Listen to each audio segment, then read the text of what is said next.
Bit coins అంటే తెలుసా? తెలియదు, చెప్పు నాన్న. ఒక ఆయన ఇప్పుడు బిట్ కాయిన్స్ వాల్యూ అయితే చాలా ఎక్కువ ఉంది.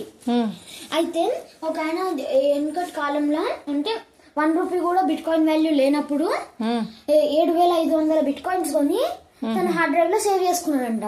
బిట్ కాయిన్స్ అంటే రూపీసేనా? రూపీస్ కాదు, అవి ఒక coins, type of coins. Okay okay. ఆ కాయిన్స్ ని అమ్మి మనం కోట్లు సంపాదించవచ్చు. ఓకే.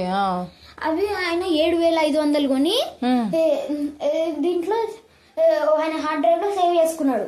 అప్పట్లో దాని వాల్యూ ₹1 కూడా లేదు. కానీ ఇప్పుడు పెరిగిందా? వాటికి వాల్యూ వచ్చిందా?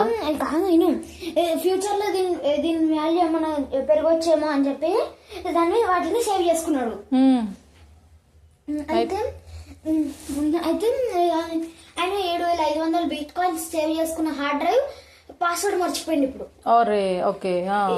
ఆల్రెడీ ఆయన 8 times రాంగ్ పాస్వర్డ్ కొట్టిండు. ఇంకా 2 times రాంగ్ పాస్వర్డ్ కొడితే ఇంకా హార్డ్ డ్రైవ్ ఎప్పటికీ ఓపెన్ కాదు. ఒకవేళ ఆయన ఆ చిన్న తప్పు చేయకపోయింటే ఆయన దగ్గర ఇప్పుడు ₹1,00,00,000 ఉండేవి. 6,000 కోట్ల రూపాయలు ఉండేవి. అయితే ఆ 2 times పాస్వర్డ్ కరెక్ట్ చేయలేదా ఇంకా? అది ఎట్లా తెలుస్తుంది? మొత్తం ఇంకా పెద్ద హ్యాకర్స్ అందరూ దీన్ని ఓపెన్ చేయడానికి ట్రై చేసిరంట. ఓకే. కానీ ఏం రాలేదు. ఆయన ఒక పేపర్ లో కూడా దాని పాస్వర్డ్ రాసి పెట్టుకున్నాడంట. ఆయన చనిపోయింది. అయితే ఇప్పుడు చనిపోలేడు, ఇంకా బతికే ఉన్నాడు. అయితే ఎవరికి ఓపెన్ కాలేదు లాస్ట్. ఆ పేపర్ లో కూడా రాసి పెట్టుకున్నాడంట. కానీ అది పేపర్ పోయిందంట. పేపర్ కూడా పోగొట్టుకుపోయింది.